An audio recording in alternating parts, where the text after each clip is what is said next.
bonjour à tous et bienvenue sur C8. Alors là, j'ai du lourd.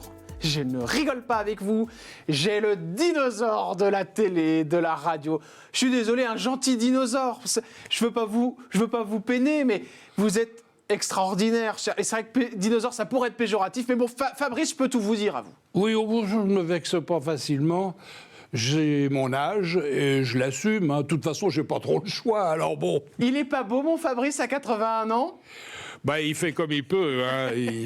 Il s'accroche au rideau à tout ce qui dépasse. On adore. Vous n'avez pas perdu votre humour, Fabrice. Merci d'être là. C'est dur de vous avoir parce que vous êtes en Suisse maintenant et il fallait trouver une date. Mais merci d'avoir tenu parole. Et merci à madame qui est venue tout à l'heure et qui vous a amené à votre belle dame dont on parlera tout à l'heure. Les amis, vous le savez, vous êtes sur C8 ensemble pendant 30 minutes. On va parler avec Fabrice des années, la classe, des années de la valise, des années évidemment des grosses têtes, la télé, la radio, vous allez tout savoir. Juste avant, n'oubliez pas que cette émission est à retrouver en replay sur MyCanal, bien évidemment, sur YouTube et sur le C8, évidemment le YouTube de C8. Et les questions cash sont à retrouver en fin d'émission. Des questions les yeux dans les yeux, ce sera en fin d'émission. Oh, attention, hein. Quoi? Attention, les questions cash, c'est quoi ça? C'est les questions d'argent. Ah non. Moi, je ne parle jamais d'argent. Ah bah... Sauf quand je négocie un contrat, ce qui m'arrive d'ailleurs plutôt rarement maintenant. Bah, vous n'allez pas y louper quand même, Fabrice. Ah ben, je sais pas si je répondrai, hein, je vous le dis tout de suite, on va voir. On va voir, Fabrice, je vais être câlinou avec vous, ça va bien se passer. Bon. Allez, c'est parti, oui. Fabrice est avec nous, portrait, on commence. Ah. Allez, on y va, on commence avec les cours Simon. Oui. Ça, c'est papa... C'est mon père biologique. Biologique, voilà. René Simon, c'était mon père officiel. C'était le premier mari de ma mère et c'était les cours Simon. C'est bien ce monsieur? C'est lui, ouais. Absolument. Quand vous dites père biologique, est-ce que vous pouvez expliquer à nos téléspectateurs pourquoi vous dites père biologique? Parce que je suis un cas juridique en France, je crois. Parce que René Simon était donc mon père, je m'appelle Simon, mais j'ai été adopté par mon beau-père, le second mari de ma mère, qui était Maurice Bessy, qui était un grand journaliste de cinéma, c'est ça, hein. Historien du cinéma, et qui a fini patron du Festival de Cannes. Bon. Et Maurice Bessy m'a adopté avec l'autorisation de mon père, sans déchéance de paternité. Ce qui fait que j'avais deux pères légaux, et je porte un double nom avec un tiret. Mais qui est votre vrai père au final dans votre cœur, Fabrice? Alors, l'homme que j'ai aimé comme mon père, c'était Maurice Bessy. D'accord. C'est lui qui m'a élevé. Ouais. Mon père, René Simon, il m'a pas élevé. Je suis parti quand ma mère est partie, je devais avoir 3 ans, ou quelque chose comme ça. Alors. Allez, on enchaîne avec une femme. Et quelle femme? Regardez cette photo, Monsieur Fabrice. C'est la femme de votre vie, je crois. Oui. Et alors, attention, hein, elle est magnifique. Hein. Ah, oui. Je l'ai vue en loge. La photo, là... c'est rien du tout par rapport à ce que j'ai vu. Hein. Elle est resplendissante, votre femme. Elle est magnifique et c'est une femme exquise avec un caractère angélique. Elle est... Michel, elle s'occupe de moi d'une façon incroyable à notre époque. Oui. Et elle me materne énormément, ce dont j'ai besoin. Hein, oui, bien sûr. Je suis un peu considéré comme un irresponsable dangereux. Combien d'années de mariage, Fabrice, avec Michel? Alors, je me suis marié en 85. Oh. Mais on s'était connus quand même un peu avant, quand même. On a vécu dans le péché. On part sur un sujet compliqué. Ah. C'est le 20 août 1941, 81 ans. Vous allez sur les 82, là, c'est ça? Ben oui, hélas, oui. Bon alors, est-ce que c'est compliqué ou ça va? Non, c'est pas amusant de vieillir, vous savez, c'est une expérience qui ne présente strictement aucun intérêt. Tout se déglingue au fur et à mesure. Ça part comme une voiture, des morceaux de mécanique qu'il faut changer. C'est insupportable. Bon. Qu'est-ce qu'il faut changer sur Fabrice? Ah ben là, je viens de me faire changer une hanche, par exemple. Ah bon? Oui.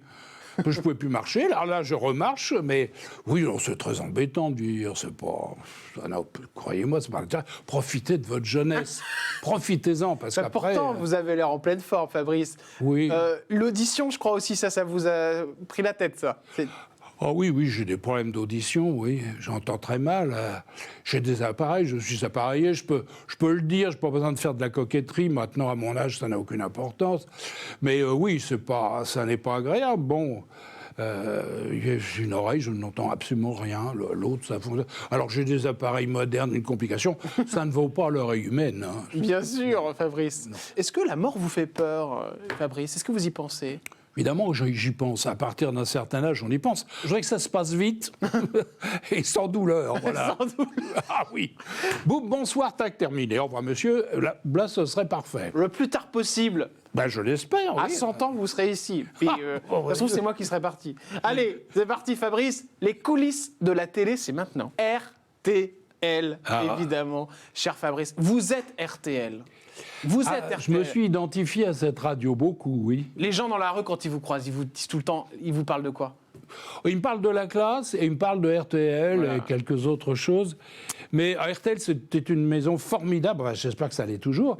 Et il y avait un sentiment familial dans cette maison. Mais alors pourquoi les gens vous aiment, Fabrice? Est-ce que vous êtes un gentil? Je crois que j'ai un très bon fond.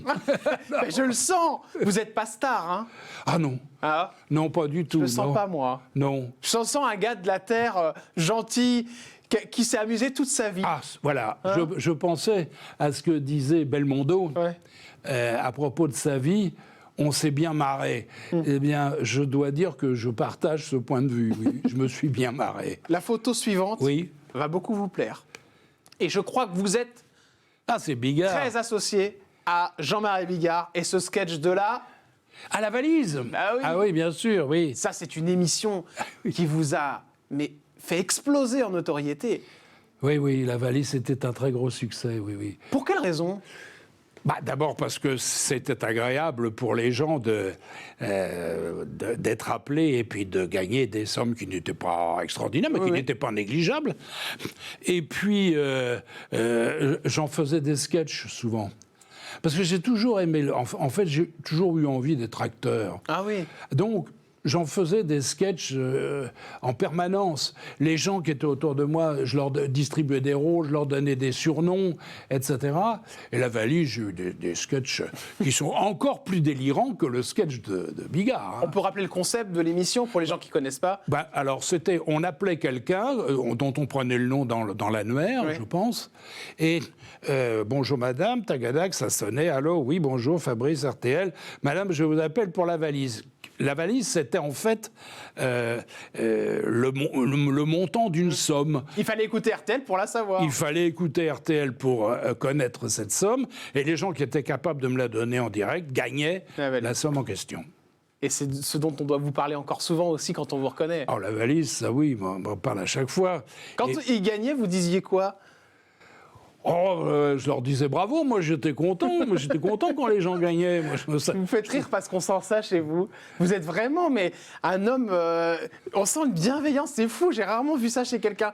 On sent que vous avez tellement aimé ce que vous avez fait, Fabrice. C'est dommage que vous soyez parti d'RTL. Qu'est-ce qui s'est passé d'ailleurs? Parce que vous êtes encore en forme. Bon, certes, vous avez des petits soucis d'audition, mais ça ne vous empêche pas de faire de la radio. Non, ça ne m'empêche pas. Mais parce que j'ai atteint 60 ans, et puis le jour où j'ai commencé ce métier, le premier jour, je me suis dit, attention mon petit gars, il y aura un dernier jour.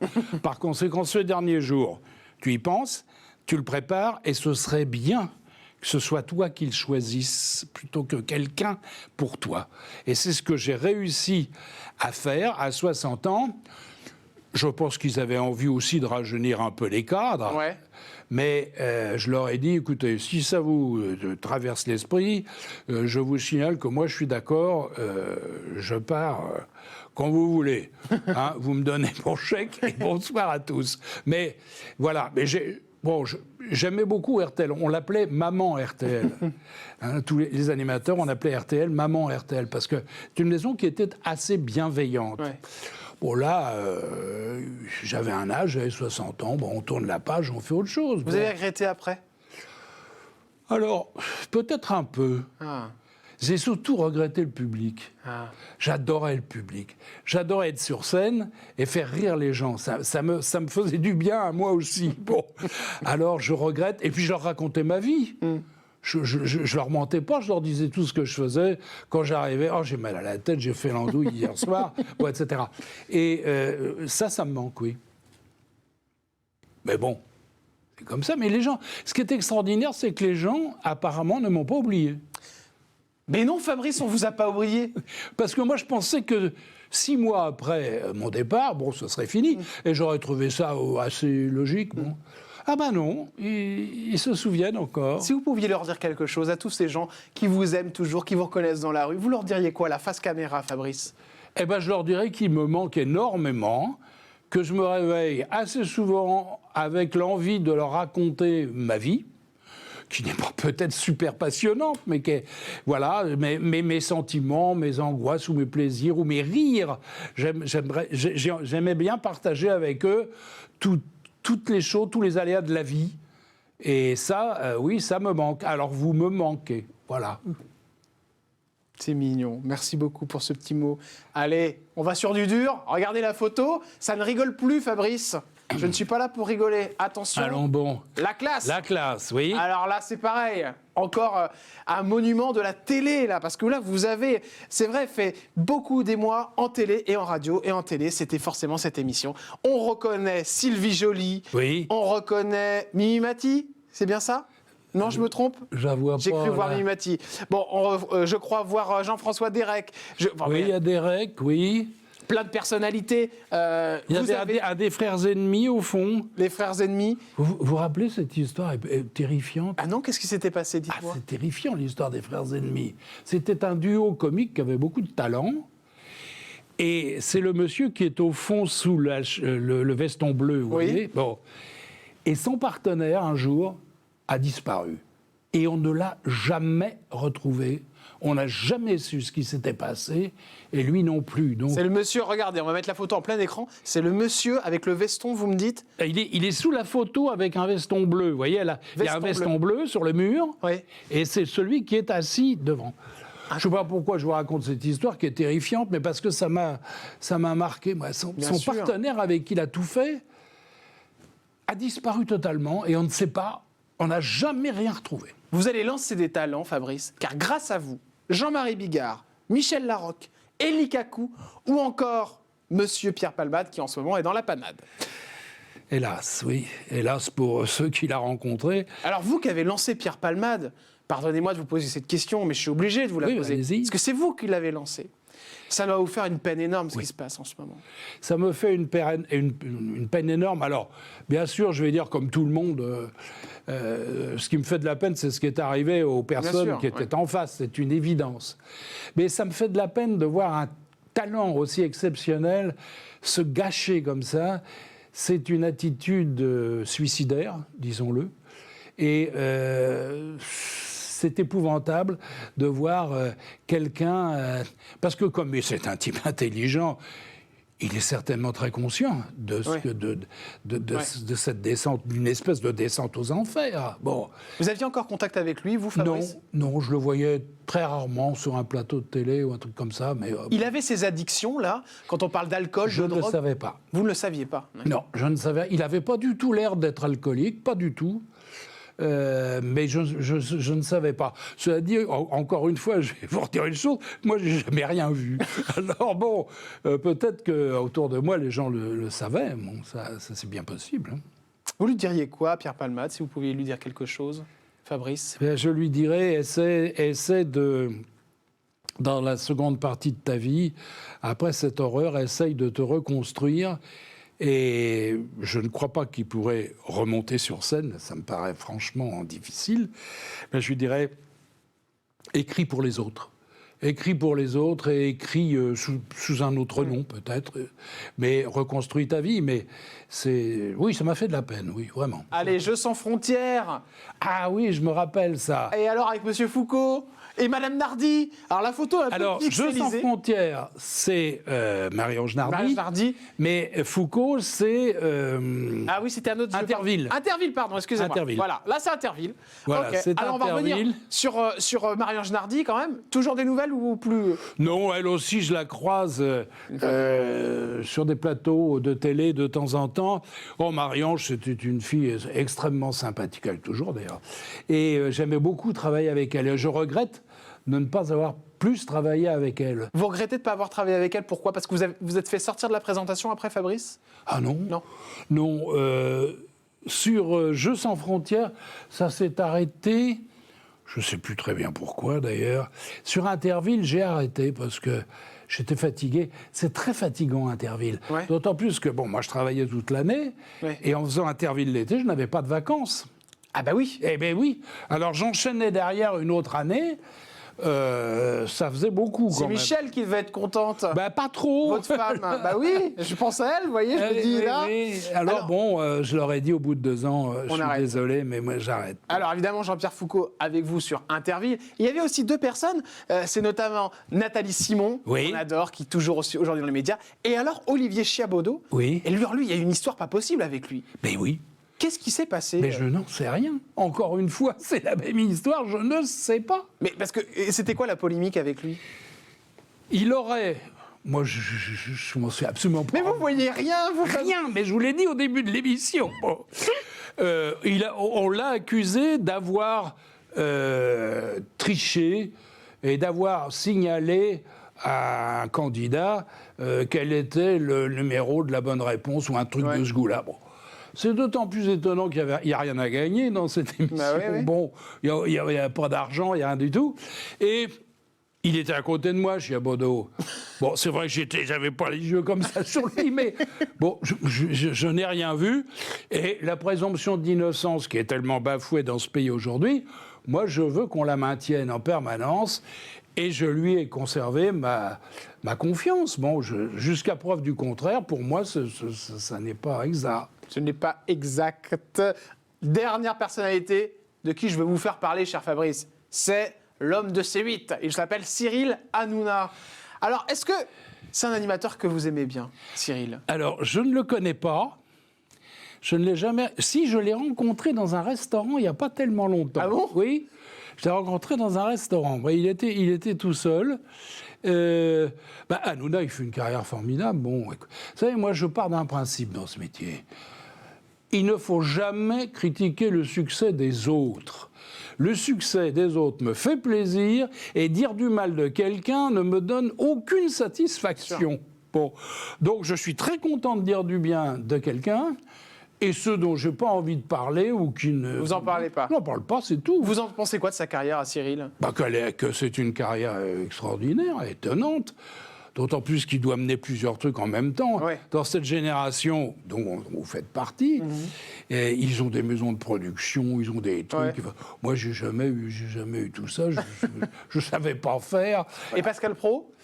Ah Pascal Praud, oui, je le connais. Ah, j'en étais sûr. Ah oui. Ah, j'en étais sûr. Je sais pas pourquoi. Alors là, je le regarde tous les matins. Ah, d'accord. Et vous aimez bien Pascal, alors? Ah je regarde tous les matins avec mon épouse, on est au lit, et à 9h, boum. Et alors, ce que je trouve extraordinaire, c'est que ma femme prend parti pour tout ce qui se passe, et elle commente, et elle s'énerve. Alors, ça me fait rire. Alors, Moi, je regarde ça un peu détaché. Donc, bon. il met le bazar dans le ménage, en plus, Pascal Praud. Ah oui, mais je lui ai dit, parce que je l'ai vu il n'y a pas longtemps avec Ruquier, on déjeunait avec Ruquier, et Pascal Praud était à la table d'à côté. Alors, on a un peu bavardé. Etc. Oui, lui aussi, il réussit rudement bien son coup. Hein. On salue Pascal Praud, qui est sur CNews, évidemment, avec l'heure des pros, exceptionnel animateur, qui coche plein de cases aussi. Hein. Mais moi, je ne pensais pas qu'il ferait un truc comme ça, parce qu'il faisait du football. Mais oui. Il était journaliste sportif, il avait une émission de foot, Oui. et puis d'un seul coup, il a une émission, je ne sais pas comment ça s'appelle d'ailleurs. C'est l'heure des pros, puis il est Oui, sur non, RTL mais aussi. comment on appelle ce genre d'émission? Ah oui, un talk, voilà, ouais. Un talk show. Et il le réussit admirablement, parce que je crois qu'il a une écoute importante. Hein. Exactement. Allez, c'est parti, voici les questions cash avec Fabrice. Oh là, j'aime pas ça, qu'est-ce qu'il fait? Allez, ça va bien se passer. Vous inquiétez pas, mon petit lapin. Il y a bien longtemps qu'on m'a pas appelé comme ça. Quand on s'appelle Fabrice, Oui. combien on a gagné au maximum dans sa carrière sur RTL? Est-ce que c'était fou? Non. Je vous dis 20 000 € par mois. C'était un tout petit peu moins que le salaire d'Mbappé. Un petit peu moins. Mais enfin, Donc on n'en saura pas plus. non. D'accord. Non, d'ailleurs, en plus, je suis incapable de vous dire... Ouais, combien c'était? Je sais pas. La pub que vous avez refusé de faire. Là, La pub que vous avez refusé de faire. Est-ce qu'il y en a une où vous avez dit non? j'ai jamais refusé de faire une publicité. Non, il n'y avait pas de raison. Si on m'avait fait une pub sur un produit pourri ou quelque chose de profondément immoral, je ne l'aurais pas fait, non. La fois où vous auriez pu aller en prison, est-ce qu'il y en a eu une? Ah bah écoutez, Vous n'avez jamais fait de conneries? Non. Non, j'ai pas... Non, j'étais plutôt quelqu'un de carré. Moi, je faisais pas de... Non, ni en voiture, ni... L'émission que vous avez regretté de présenter, est-ce qu'il y en a une? Oui, il y en a une. Ah bon? Il y en a une qui s'est passée de façon un peu difficile. C'était au Festival de Cannes. Et j'étais entouré de gens qui étaient des gens charmants, c'est pas de leur faute. Mais pour des raisons X, Y ou Z, je travaillais comme un dingue à cette époque, car je suis le recordman du monde du nombre d'émissions de télévision et de radio enregistrées par mois. J'en étais arrivé à 100. Donc c'est ma faute, hein. C'était n'importe quoi. Je ne savais même plus où j'étais. Le rouge était mis, je disais, je suis sur quelle chaîne, qu'est-ce que je présente, bonsoir à tous, qu'est-ce que je fais? Bon, c'était une horreur. Et cette émission a débordé, il y avait plein de... Je suis arrivé à Cannes à fond de train, par avion, j'ai débarqué dans le truc, je ne savais absolument pas ce qu'allait se passer, il y avait 200 personnes à interviewer, enfin, un truc monstrueux, et j'avais des fiches, bon. Et c'était monstrueux, parce que ça n'en finissait pas. Et on a débordé, ils ont coupé à l'antenne, enfin... Et moi, j'avais honte, parce qu'en plus, je me faisais, pardonnez-moi l'expression, mais je me faisais engueuler par les gens qui étaient là, alors que je n'y étais strictement pour rien. Bon, alors ça, j'ai regretté, mais c'est dommage, parce que les gens avec qui je travaillais étaient des gens de qualité. Ben, je sais pas ce qui s'est passé, là. L'animateur que vous n'avez jamais pu encadrer, est-ce qu'il y en a un? Oui. Mais je ne le dirai pas. Non, faut pas dénoncer. Il y en a vraiment un ou... Oh, il y en a même deux. D'accord, bon, on peut en avoir un sur les deux, ça va, c'est fini. Non, je veux pas. Alors, il était sur quelle chaîne? Alors attendez, il y en a un qui était un peu sur la. Non, je veux pas le dire. Non, mais vous pouvez donner la chaîne, ça va. Bon, il y a sur la une. Bon. D'accord. Alors, il y avait Jean-Pierre Foucault. Ah, lui, je l'aime bien. Il y avait Nikos Aliagas. Peut-être pas à l'époque, peut-être. Non, pas à l'époque. Jean-Pierre Pernaut, Arthur. Pernaut, il a fait une carrière extraordinaire. Lui, il a fait tout le contraire de ce que faisaient les autres. Et c'est comme ça souvent que ça marche, d'ailleurs. Exactement. Oui. Et pourquoi vous en aviez contre l'animateur de TF1? Parce que ça n'était pas quelqu'un de bien dans la vie. Parce qu'il était méchant avec les gens avec qui il travaillait et qui étaient des petits jeunes, par exemple, qui étaient des étudiants qui venaient faire un petit cacheton. Et bon, il les envoyait acheter des journaux et des sandwichs et de la bière pour lui, et il les remboursait pas. Oh! Ah oui. Oh bah, alors qu'il gagnait des fortunes. Et il en gagne toujours? Ah non, je crois pas. Non. Il est plus à la télé? Non, il est plus dans le circuit. Mais bon... Mais je prends aucun plaisir à dire ça. Ah, mais moi, je prends beaucoup de plaisir à écouter ça. Bon, c'est pas agréable de dire de mal. Mais je sais bien. Mais c'est intéressant aussi de savoir l'envers du décor. L'élève de la classe avec qui vous avez eu la plus grosse embrouille, Fabrice? Il n'y en a pas. Pas. Toujours, ça s'est bien passé. L'émission de télé qu'on vous a... Non, il y a un jour, il y a Patrick Sébastien qui est venu en faux élève de la classe, entièrement grimé. Je le connais très bien, Patrick. Bon, je ne l'ai pas reconnu.